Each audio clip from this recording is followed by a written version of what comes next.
Hi, can you hear me? Is this really good audio quality? I can't tell. So this is my Suzuki Bandit 600. It's from 1996. I was told that it does not run, well, it ran and then it stopped running. But he was on the highway and it cut power on him.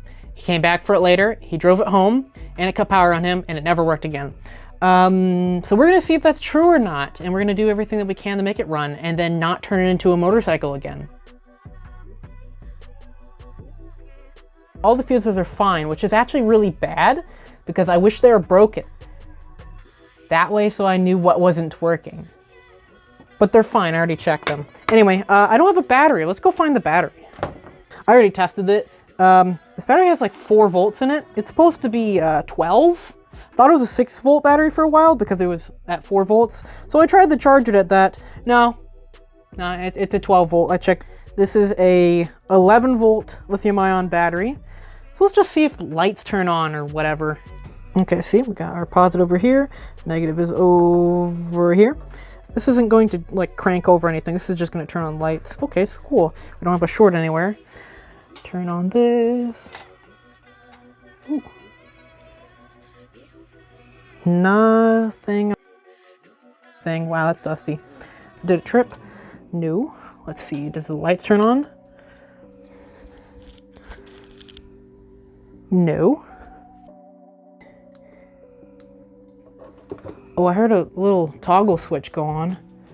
Don't know if you heard that. Oh, it turned off again.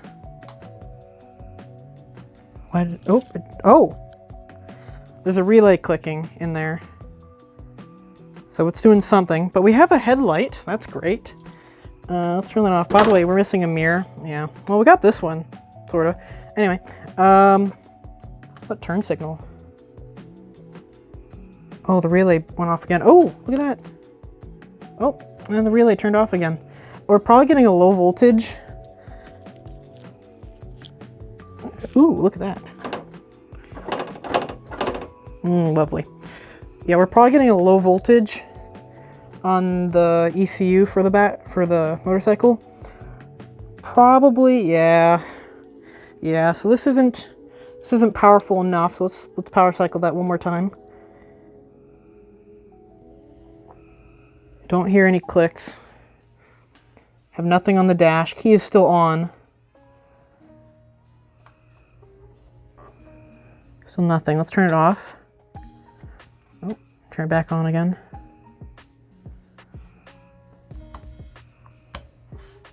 Nope, nothing. Oh, look at that, look at that. Oh, okay, that's cool. So let's see if that's actually... Oh, that's flickering. I'm pretty sure that's what's supposed to flicker. Well, it's not. That's lovely. How about the other side? Oh, and the relay went off again. Okay, so we're probably having... Oh, actually the circuit breaker popped. So we're pulling a lot of amps from somewhere because this thing pops at like 10 amps. So it's time for a bigger battery. My car has a 12 volt battery. Now you have to go all the way outside. Yeah, that's the right button. Okay, cool. Okay, I can't see out of any of my mirrors. It is completely dark and wet.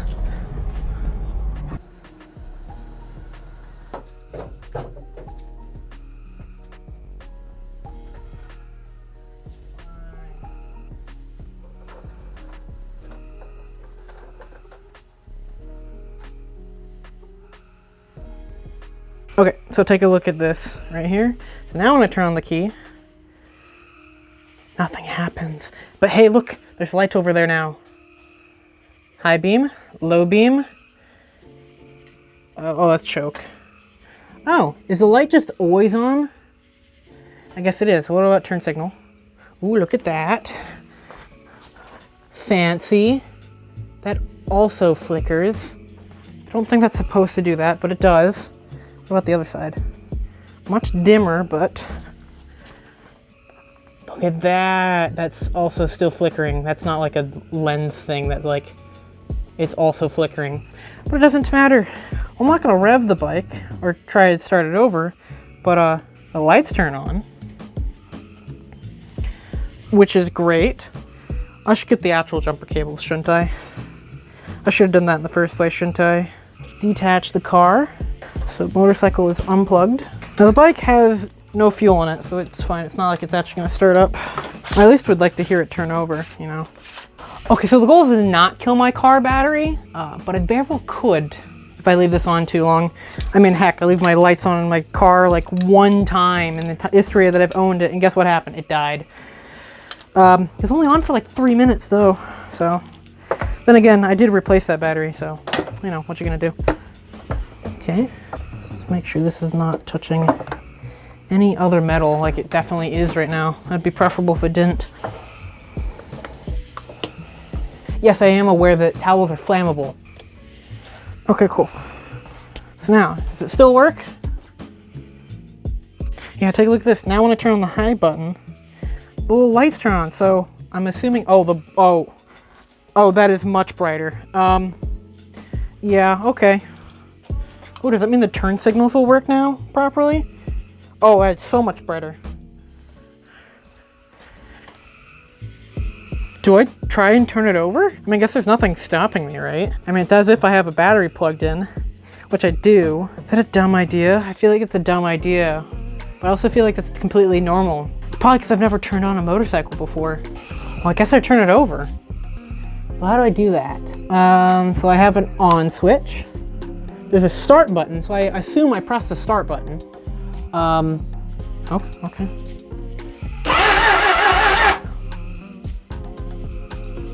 It turned over.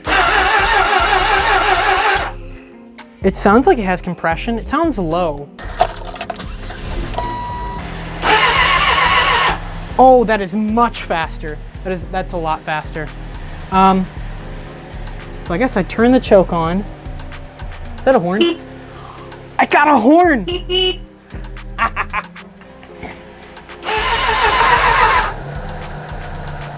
Wow, my car engine actually makes a lower tone when I start this over. I'm pulling out much power on it. Neutral. Oh, I'm not in neutral.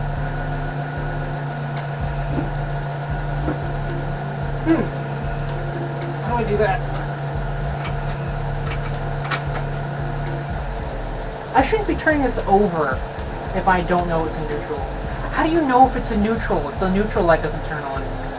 I don't know why I expected a dipstick. This certainly doesn't have one. Is it supposed to have one?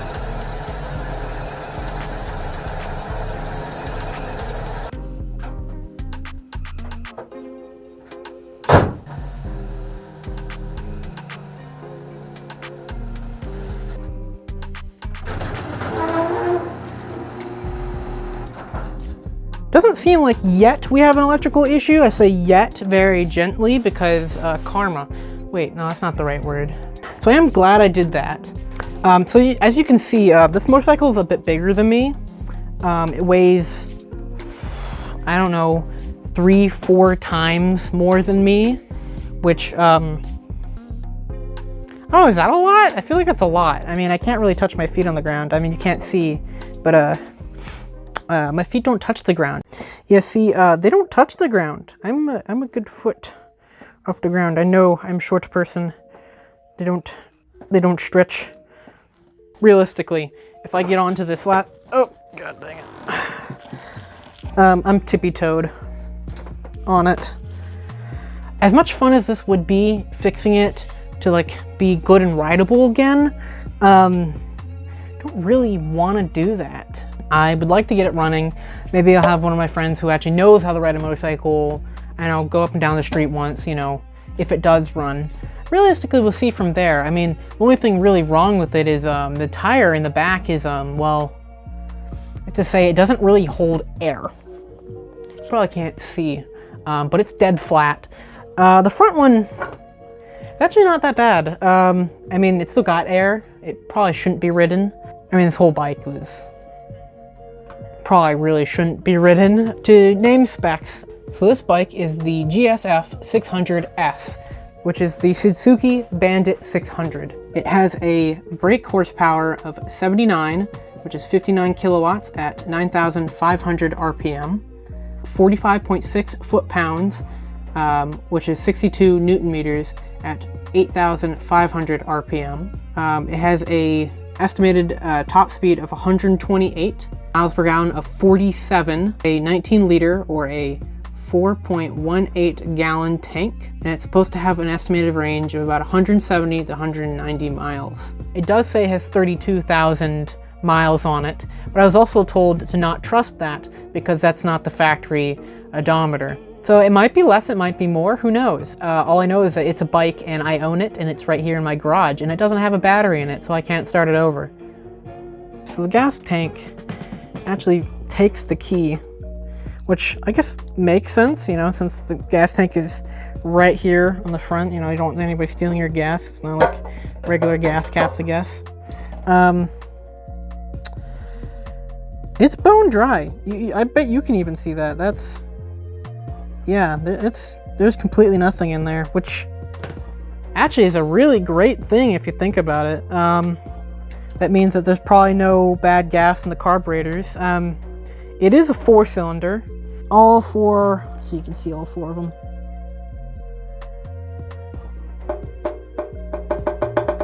Hello? Audio check. Hi, can you hear me? Hi. Is this really loud? I can't tell. Is it really loud?